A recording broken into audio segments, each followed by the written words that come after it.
Lubbock. We'll start our news conference in just a few seconds.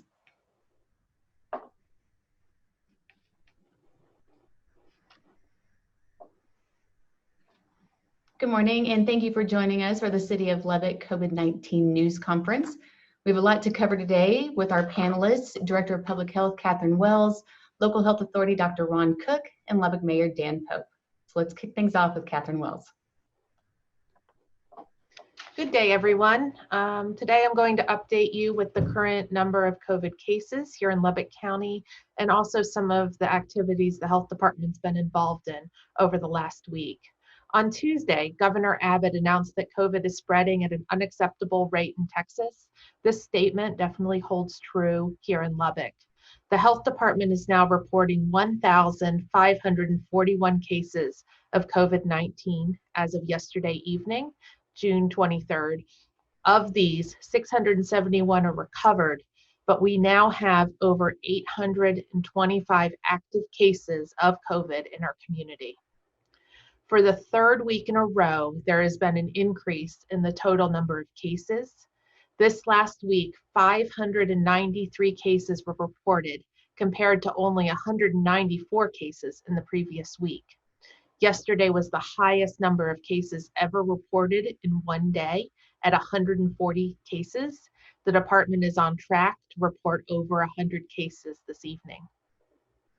The majority of new cases continue to be in the 18 to 25-year-old range. 50% of the cases from last week were in this age group. However, it's not just this group. The health department has found an increase in the number of cases in office environments. Social distancing, facial coverings, and good sanitation are just as important at work as they are when you go to the grocery store. If you're ill, it's important to stay home. If you're a business owner or manager, it's important that you allow staff to stay home if they're sick without it negatively affecting their employment. Controlling the spread of COVID-19 requires the entire community, and I ask everybody to continue to be vigilant and follow these guidelines. Be smart when you're out. Frequent businesses that are following the Lubbock Safe guidelines. Practice social distancing and wear a face covering when you're at work, at the store, or with large groups outside your family unit. That's my update for today, and I will now pass it over to Dr. Cook. Thank you, Catherine. Let me just reiterate what Catherine said. You know, our numbers are increasing. Even our hospital numbers are increasing, and that's our biggest concern here in the city is, are we going to overwhelm our hospital system? I know that if you get sick and need to go to the hospital, or one of your loved ones gets sick and needs to go to the hospital, they'll want a place to be so we can take care of them. As a physician, that's my job, is to take care of sick people. So we must be careful about how we can stop this virus from spreading. You know, Houston already has now, there was a story in the news where there's a Houston pediatric hospital is now taking adult patients because Houston hospitals are so full of COVID patients that an adult is now having to be admitted to a pediatric hospital. They are quite capable of doing that, but that's not their specialty, but it's going to have to do. Please know that our hospital systems here are in good shape to take care of us, but we cannot allow the system to be overwhelmed. So in saying that, many of you have also heard about herd, like cattle herd immunity. And herd immunity, some people say, well, I'm just not going to do my social distancing and I'm not going to wear my facial covering because I have to help build up herd immunity. Let me define what herd immunity is. Herd immunity is when enough individuals in a population have been exposed to the disease, have gotten sick from the disease, and then have recovered from the disease, and now they have immunity to the disease. And so, this is how herd immunity is developed, but what's the importance of herd immunity? So then, if we have enough herd immunity and a sick individual comes into that community, then that person cannot pass on the infection to anybody else because all the other people surrounding that sick person has immunity, so they can't spread it, so the disease stops. So that's really the definition of herd immunity. How do we get there, or what's the magic number we need to get to? The community that sick person must come into for herd immunity to occur has to have 70 to 90% of the individuals in that community must be immune to the disease. So that doesn't sound like a big number. We do that with vaccines all the time. But however, we don't have a vaccine for that, for this disease. And if you remember Sweden, they decided to practice something. They said, well, we're not going to social distance. We're not going to wear facial coverings. So they recently published a study earlier this week or last week, that said only 6% of the Swedish population has immunity to this disease. 6%. That's pretty scary because they didn't practice any social distancing. So when this virus comes back around, it may reinfect people. We don't know that yet. We don't know enough about this disease to know how long your immunity is going to last. We are months away from a vaccine. So that's the other easy way to get herd immunity, is you immunize a lot of people in the community, just like we do with measles, mumps, rubella, chickenpox vaccine, even flu vaccine. And then if we do get a vaccine, we don't know how long that vaccine is going to last. Is it going to be like flu and we have to repeat it every year? Or is it going to be like chickenpox and we have to give it once in a lifetime or twice in a lifetime? So those are just things we don't know. So don't count on herd immunity and contribute to herd immunity and be lackadaisical. I'm just going to go get sick. The problem with that mentality is now you're going to take it home to somebody. You may do very well with this disease and recover from it quite easily. But there are individuals that are near you that won't recover so well. In fact, some of them may die. And I know that none of you that are listening want to cause the death of somebody else or somebody that you care for. So how do we do that? So now we must continue to wash your hands. We must continue to social distance, and you must wear your facial covering. Masks save lives. Let me just say it again, just like seatbelts, everybody used to balk about wearing seatbelts, but we know that seatbelts save lives. We know that masks and social distancing saves lives. So please do those things. That's all that I have. Mayor Pope, it's to you. Thank you. Thank you, Dr. Cook. Thank you, Ms. Wells. So it's good to be with you again this morning. Let's start with our data slides. Let me share my screen.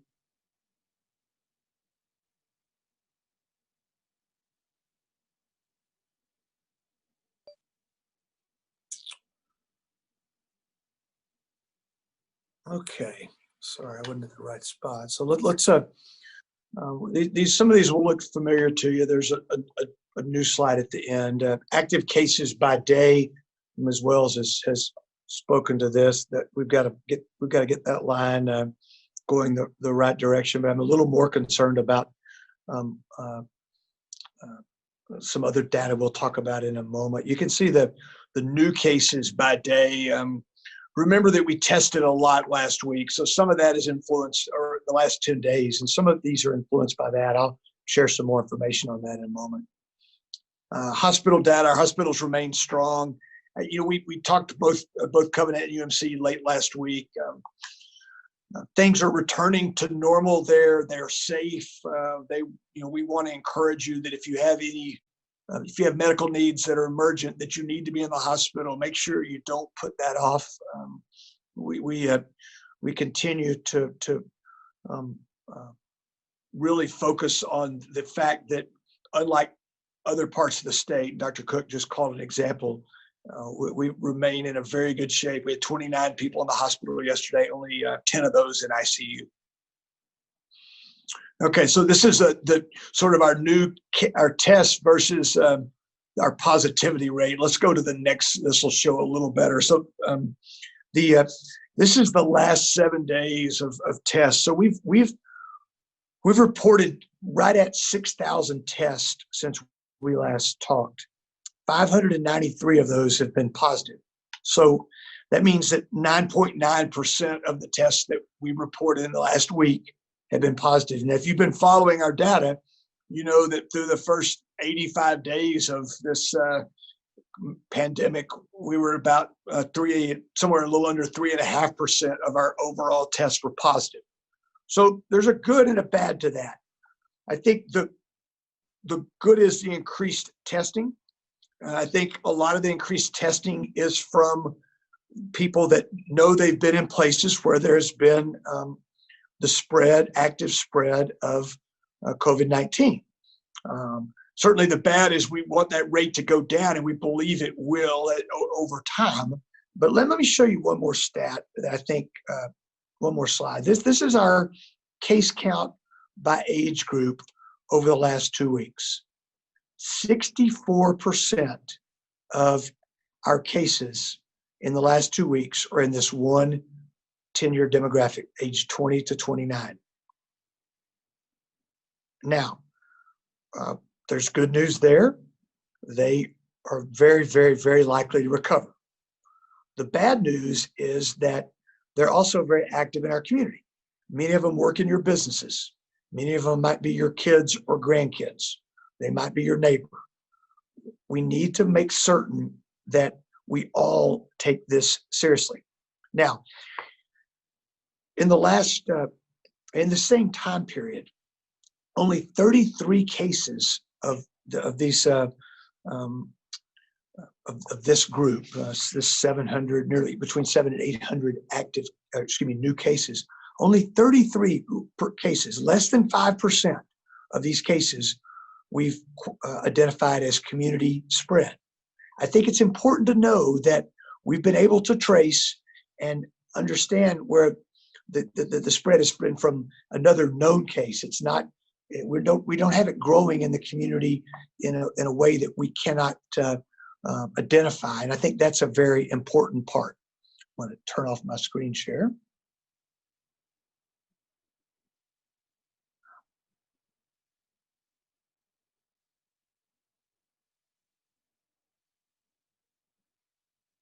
Okay, let me finish with this. We've got to coexist with COVID-19. We have reopened. We will stay open. We know how to slow the spread. We've proven that we can do that. We can't relax. COVID-19 has not taken the summer off. And the last 2 weeks have certainly proven that.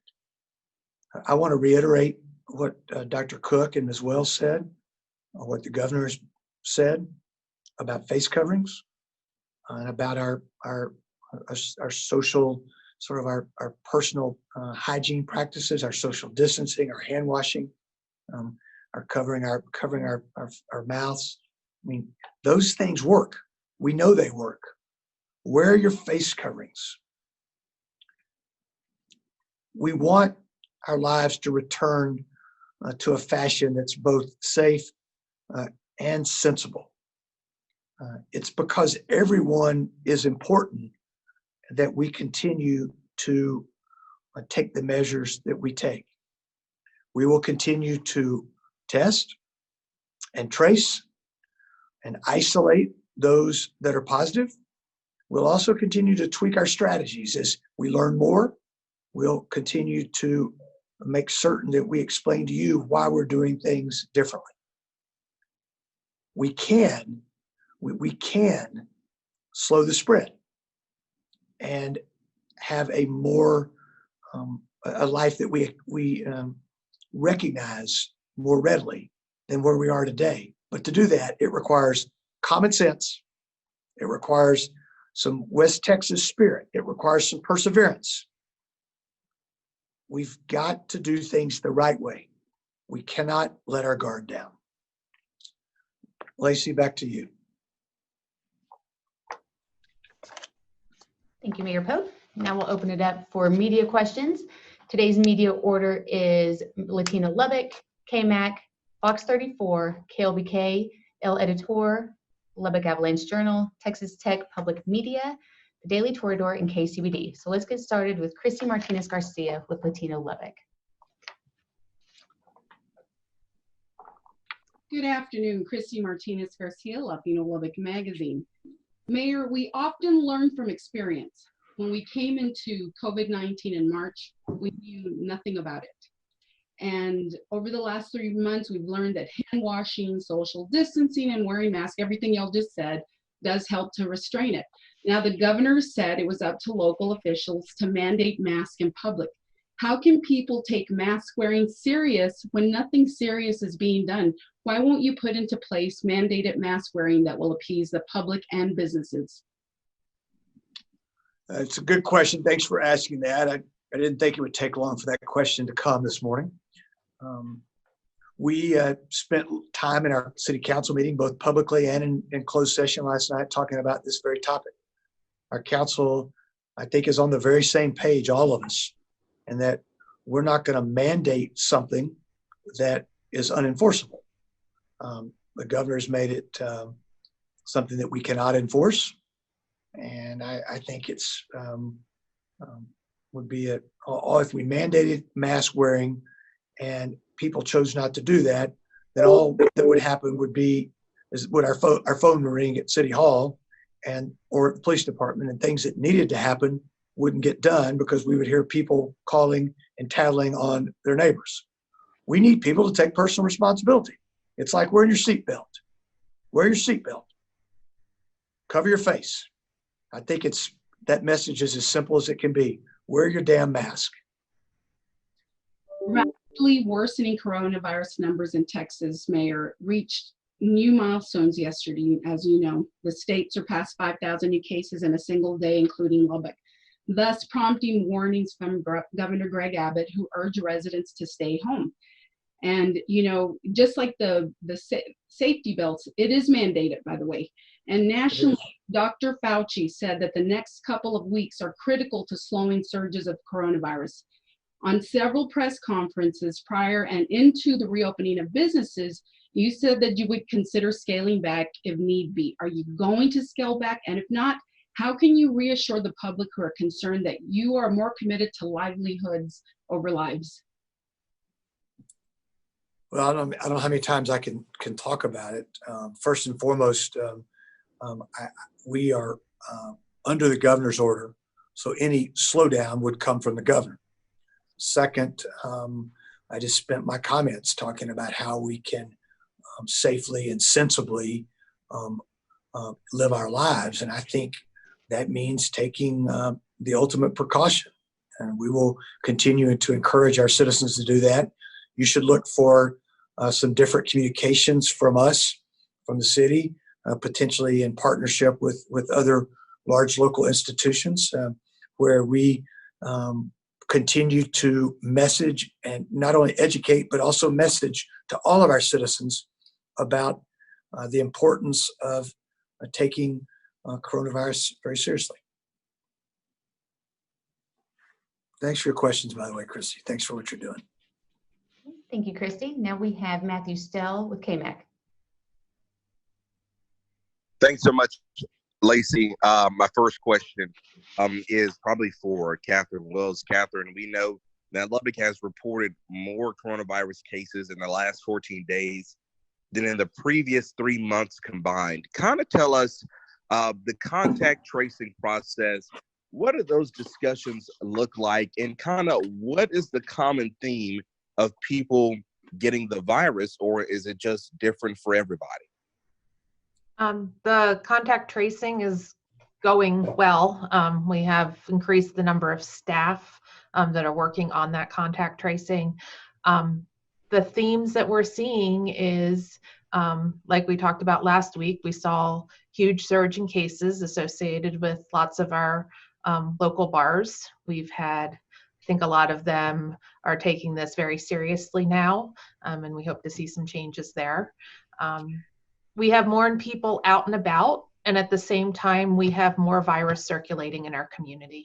And we really need everybody, to be mindful of that social distancing, paying attention to who you're with, limiting the number of contacts that you have with individuals, so that if you become symptomatic or become a case, we can continue with that contact investigations or those investigations.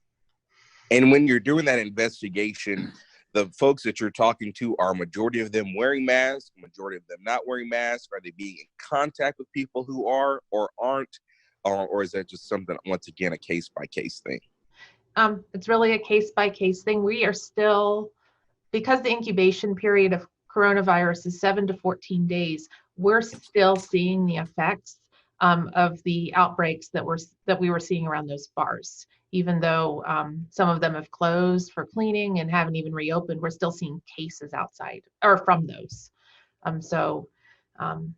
I think there was a lot of time where people weren't social distancing, and hopefully we'll start seeing more social distancing out in our community. Okay, thank you.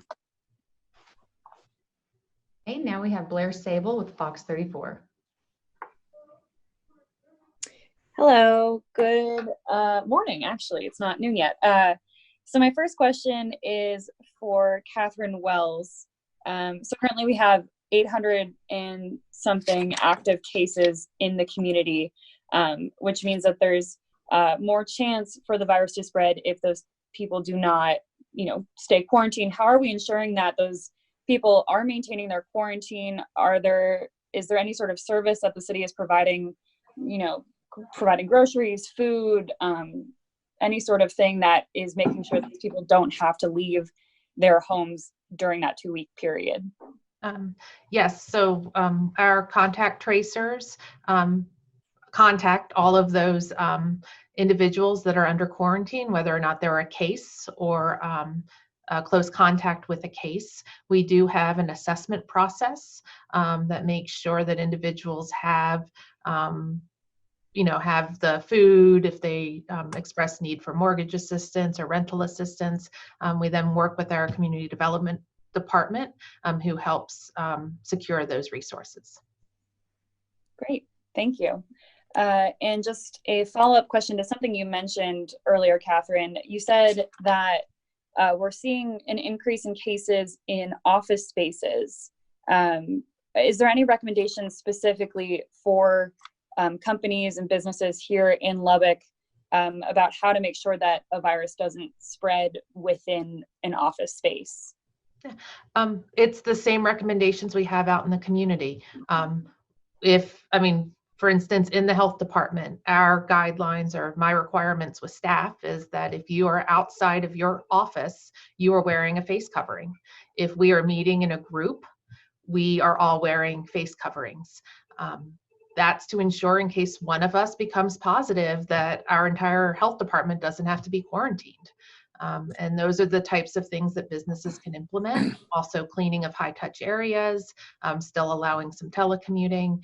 There's lots of different ways to look at how best to reduce the spread. Thank you. Thank you, Blair. Now we have Terry Furman with KOBK.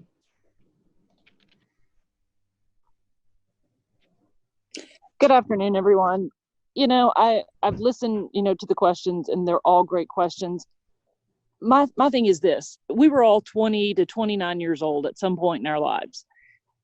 Obviously, they aren't listening. They're not listening to these news conferences. They're not paying attention on social media. There are a lot of older people that are saying it's political. The media will shut up after, elections. Well, I don't think that's the case, but how are we getting the message out to 20 to 29-year-olds who are invincible and don't listen?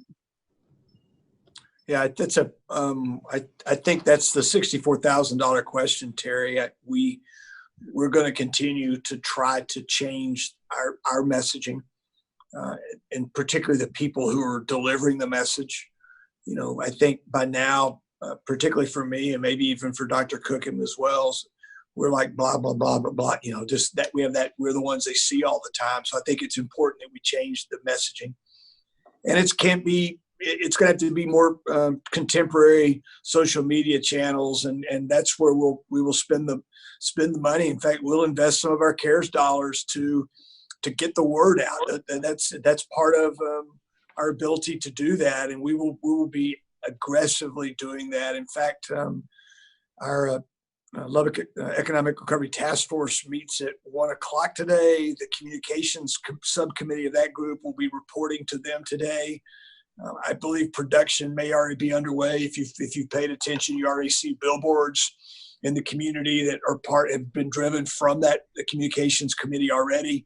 We're actively trying to change the message and to reach everyone. And the final thing I would say is this is not political. At least it's not for me.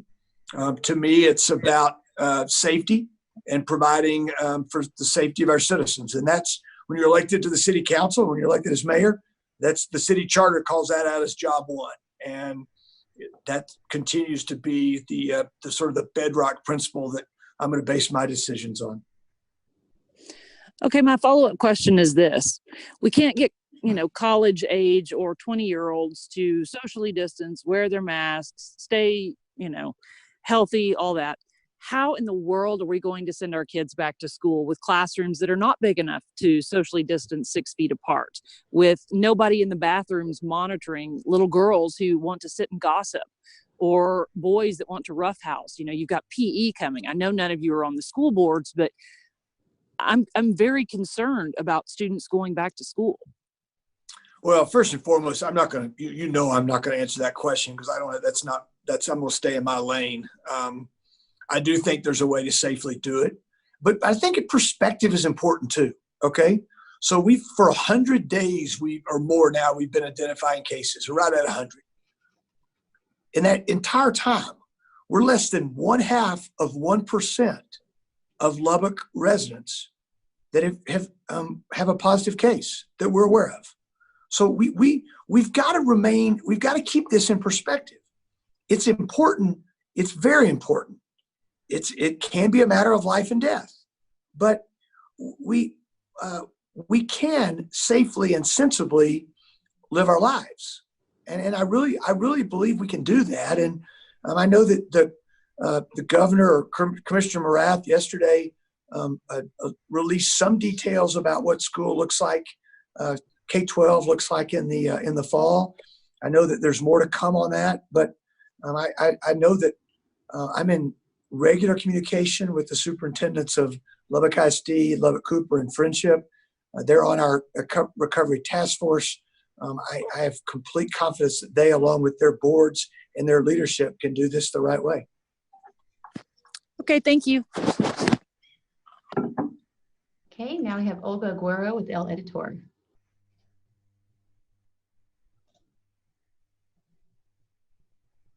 Hello, everybody. Happy hump day.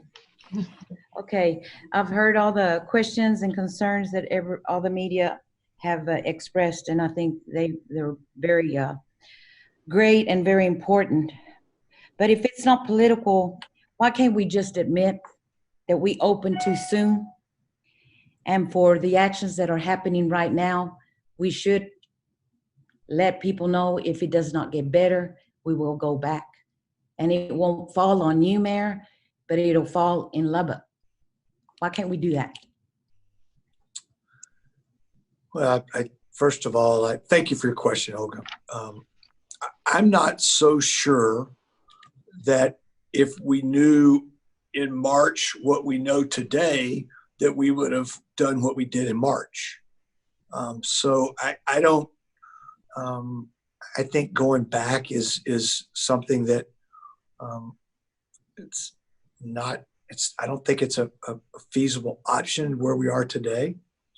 And I'll stand by the things I've continued to say. We know how to stop the spread. We just,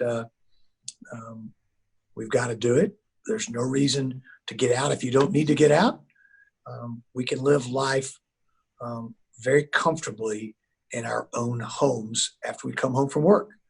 And if I would encourage people to do that. Let's slow the spread of the virus.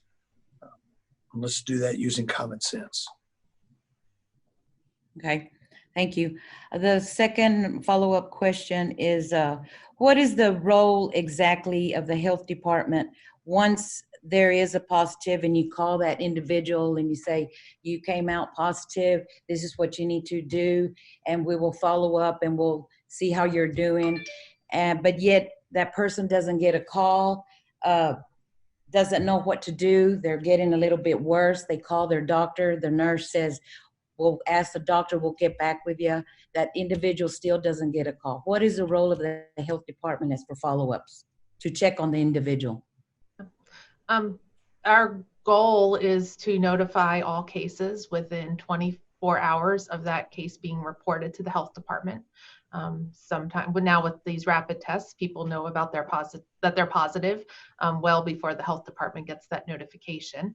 And our contact tracers work to call those individuals the next day following their investigation, and they continue to call those people every couple of days. If the person expresses the need for medical care, we will try to facilitate getting them into the provider. If not, some of the individuals do have to go present at the emergency room. Sometimes it becomes that critical. Gotcha. Thank you, Olga. Now we have Matt Dotre with the Lubbock Avalanche Journal. Morning, everyone. I don't know if this question is for Dr. Cook or the mayor, but can you talk specifically about ICU capacity? Like, I feel like, you know, every week we go over hospital capacity. I'm assuming we're just talking about the number of beds. So what's Lubbock's ICU capacity? And I'd have to go look that up again. We haven't looked at that in several weeks. I know they have ratcheted back down to make sure that they can handle their other cases that are coming in. But I can't even venture to guess. I don't want to do that and put some false number out there, but we can follow up with that. I haven't looked at it in a while. Okay. I think, yeah, and I can't call the number either. I can't call the number either, Matt, but there's sort of there's two numbers. There's an ICU capacity that they run every day. And then they both Covenant and UMC have a surge plan. So if they needed to, that they could stand up more ICU beds. Suffice to say, it's many, many more than what we are experiencing today. Okay. And the reason I asked, I was reading about Houston this morning too, and I know Dr. Cook talked about that. I mean, they were saying that they could run out of ICU capacity next week. So, and I'm assuming Lubbock is not on that trajectory. No. Okay. And then I guess, Dr. Cook, can you just kind of I want to ask you to do some speculating, like assuming nothing changes, assuming the same amount of people are wearing masks and the same amount of people are going to bars and whatnot. I mean, when do you foresee this curve? When do you see the increase in cases kind of slowing down? Oh, Matt, I don't have any kind of crystal ball, and doctors are notorious about predictions. And so that's highly dependent on behavior of our citizens, the age and the comorbidities of the ones that are infected. And so it just all depends. Right now, it looks like it's in that 18 to 29 age group, but that's not all of them. That's about 50%.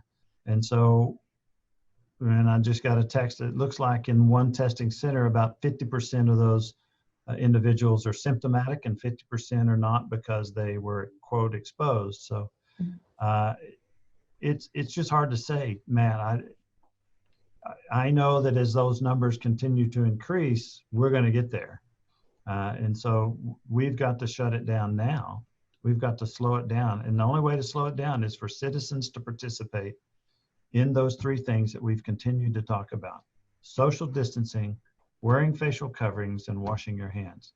That's the only way we're going to slow this virus down. Remember, we're back to flattening the curve again. We've got to flatten the curve. The curve is like this. We got to flatten the curve. That's what we talked about from the very beginning. And we did. The citizens did a good job. We all stayed in. We can't stay in forever, but we can wear a mask and we can do social distancing. Nobody wants to go back to staying at home. That is too hard on the economy. But we can take care of each other. We can care about each other and our loved ones by wearing a facial covering and social distancing. Okay, thank you, Matt. Now we have Jonathan Seaborn with Texas Tech Public Media. Hello, good afternoon now, everybody. So as we've seen this sharp increase in positive results, has that slowed down the rate of return of those results, and has that impacted the ability to update some of the community data? I noticed that the zip code maps haven't been updated since the end of May, and the racial demographics, there's a large section that is unknown still. I'll go ahead and take that. As far as, I'll start with the race ethnicity. When we get an initial report, race ethnicity is not included with that information. So that requires us to go back and fill in that data entry later on. Our goal is to get case counts out to you all in the community every day at 4. So we provide what's been reported so far to the doctors. There's been a little bit of lag at one of the labs that we depend on in Austin, and that's just because of the quantity of testing throughout the state of Texas. That laboratory results can, fastest is about 24 hours. Sometimes that goes up to 72 hours.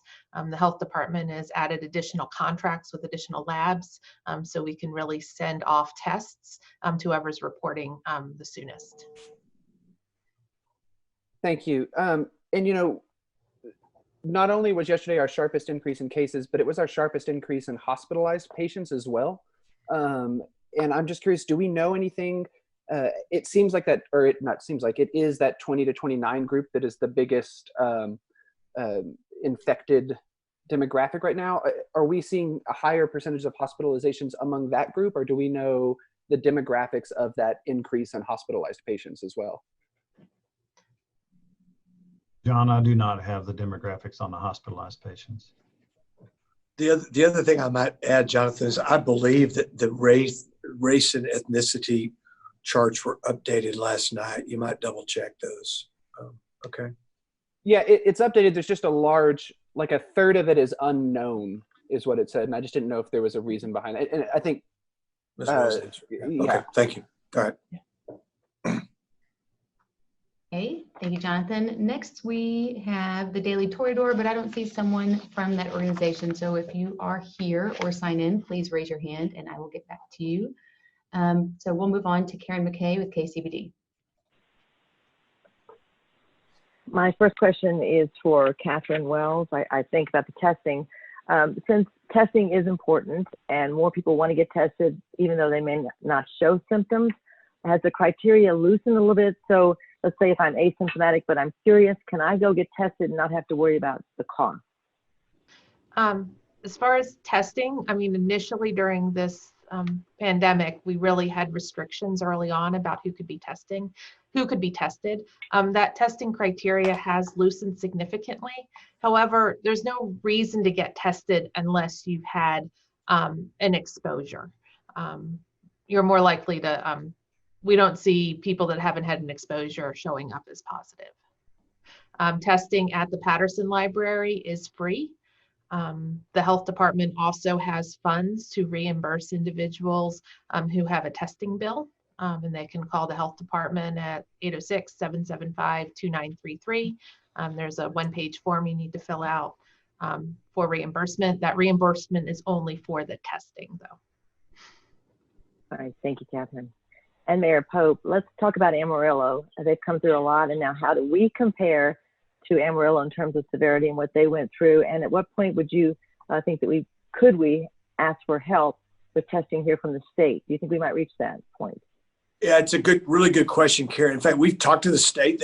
They reached out to us to ask us if we needed help, both mainly contact tracing, but also testing. We're not at that point. We are able to keep up. We've, as Catherine mentioned, we've brought in extra resources from around the city as well as from other volunteers. We've got school nurses helping us out, as an example. We are likely to work with the Texas Department of Emergency Management. That's the the folks that have been doing the state response on testing and tracing, we're likely to work with them to potentially put a testing location in one or more spots in Lubbock that have not been served well with testing. We don't want there to be we don't want there to be a barrier to people getting tested. So we continue those conversations. The state's been a good partner. You know, that when the Amarillo situation flared up, it was both the state and the feds. The CDC was an active part of that. And, you know, ours is as much as it's has its challenges, it's a very different kind of situation than what they experienced. And we'll continue with our efforts. We'll be diligent on the path we're on. Stand by. Thank you, Mayor. Thanks, Karen. Okay, thank you to all our media for participating with us today. That concludes our news conference. We'll see you next week. Thank you, everyone.